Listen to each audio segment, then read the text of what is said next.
Hello everybody, welcome back to my channel. My name is Maureen O'Connor from Quilters Heaven in Northbrook, Illinois, and I am the Opinionated Quilter. Today's episode number 183 is a very quick table runner. Now, my objective in sewing is really not speed. I like to enjoy the process.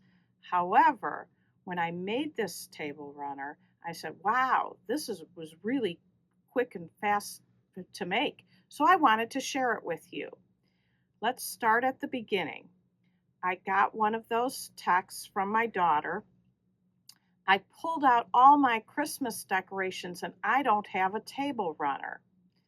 So she sent me pictures of the little candle mats she had that she wanted it to go with. Didn't have to have the same fabric, but wanted to look nice together.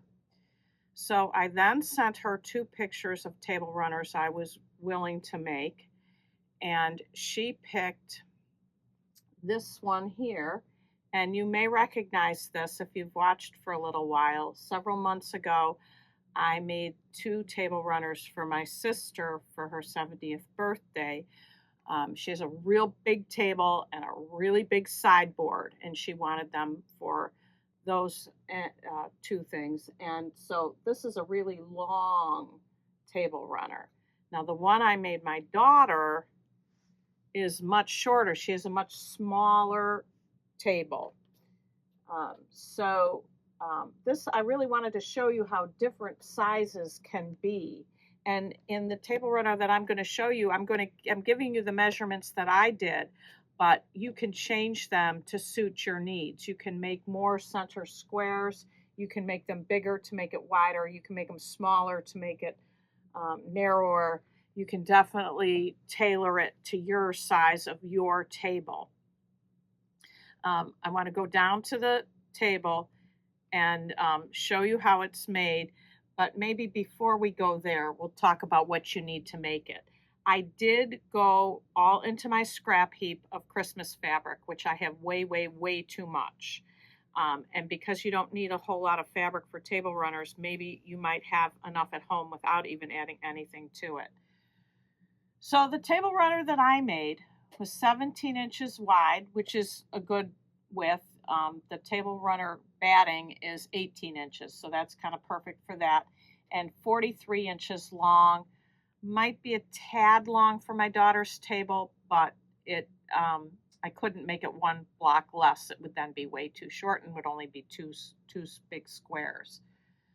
My center blocks I cut 9.5, so you need 1/3 of a yard. You can't get it from 1/4. And the setting triangles you can do 2 ways. You can take a big square, which you need 14 inches square to cut diagonally across in both directions to get 1/4 square triangles. You'll get 4 of them. Or if you don't have a full 14 inches and you have 7 5/8 inches at least, you can use one of these diagonal sets rulers. Oh, I should have had I've shown this before in other projects, but Creative Grids has one too. Other brands probably also do, but it's a ruler made to cut side setting triangles. And in that case, you take your ruler and your strip of fabric, cut, and go across till you get your four side setting triangles. And then for the border of the side setting triangles, you need 4 2-inch wide full width of fabric strips, so that would be 1/4 of a yard. So not a whole lot of fabric. Let's go down to the table and we'll show you how we came up with this table runner. This is the table runner that she first picked that I showed you that I had made my sister. And so from the fabrics, I showed her these, where these 2 were going to be the 4 patch. The poinsettias were the center squares. This was around the center squares, and then this would be the white in the original one I showed you. I don't think I picked a setting triangle yet. I started with these, and she said, oh, it's just too complicated. She wanted something way more simple. So she sent me a diagram she drew, and this is what I got texted to me. And so I said, okay, I can make that. And so that's where I went and took these two out, so that this is the poinsettia is still the center. The green goes around the poinsettias, and then these were the setting triangles. So I decided to cut my squares, like I said to you before, 9.5 inches to finish to 9. And I cut my setting triangles, and I cut my border of the setting triangles. And the thing that's important, and I know you experienced quilters will know this, but for anybody who's a beginner sewer, when you're putting an angle onto a strip, you need to start sewing down the strip by the width of the strip. So if you're cutting 2 inches, you have to come down 2 inches. Why is that? Because if you then cut this even, it comes all the way up here. If I had sewn this up here, look what happens. You don't have enough fabric. So I hope that all got caught on camera. So that's really the only hard part on the sewing. Now, I shouldn't say the only hard part. There is one other issue. So here's a sample I made to show you all. And the difficult part comes when you're sewing your pieces together. Now you would have your top square. Your top square you'd sew to a side setting triangle. Your middle square, you get 2 side setting triangles to it. And your bottom square, 1 side setting triangle. Then you sew the 3 units together. Now what happens if you sew this side setting triangle? You're sewing this seam all the way down. And when you do that, if you did that, look at what happens. You have green extending out here where it should be red, because you need a point there. So how do you make that come to a point? You can see on this side, I've got the point showing. Now, the way I solved that is you first have to rip back a little here. Separate the border from the red triangle. And then it has to go underneath here, and then you can see you can get your point. You come under here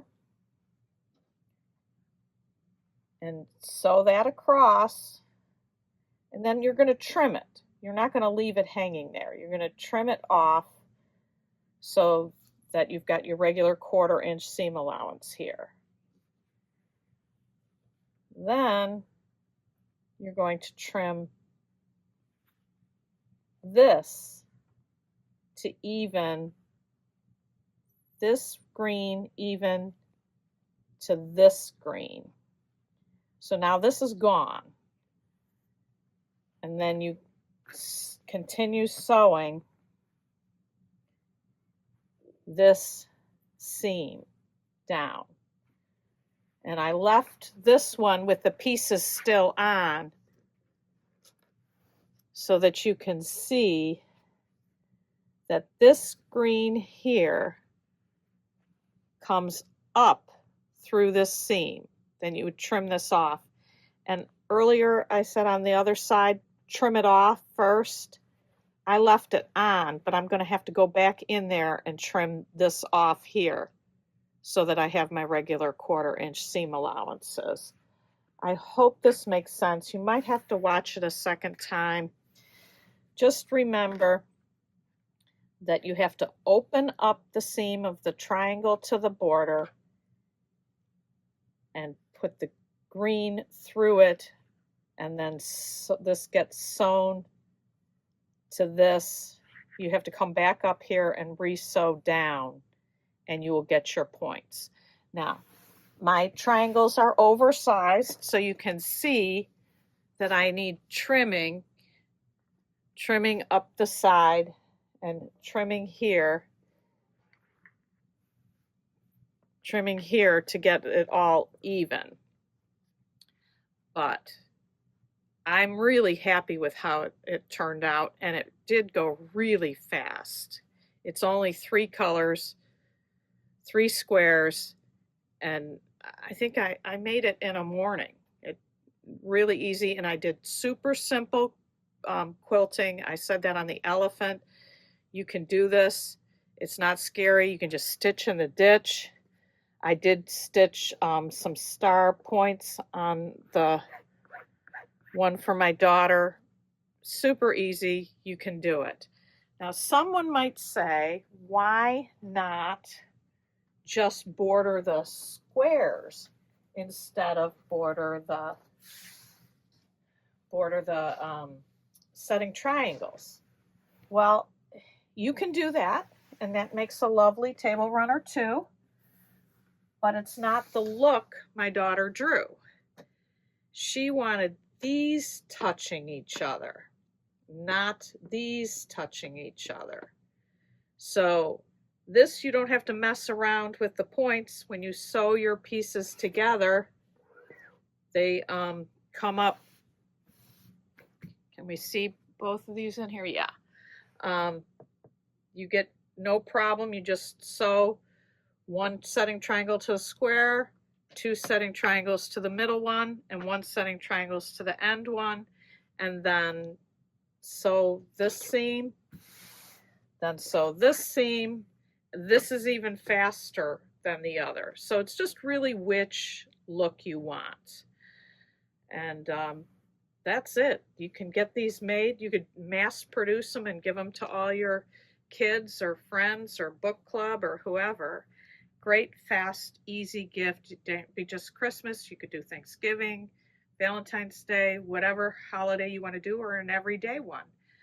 Possibilities are endless. That's the episode. Let's get to the winner of the giveaway. Real quick before we get to the giveaway, we will put a link in the description below for my video that was on this table runner that shows you how to make it a little bit easier than the original directions. But the winner of that lovely pink and gray fabric assortment is Melissa Tober 1547. Please email me your mailing address to quiltersheaveninc@gmail.com, and I'll get that fabric assortment right out to you. This week's giveaway is one I've been looking at for a while to give you. And this is a 10-inch square assortment from Riley Blake. It's definitely Valentine's Day, as it has XOXO fabric on here, but there's some that are not so.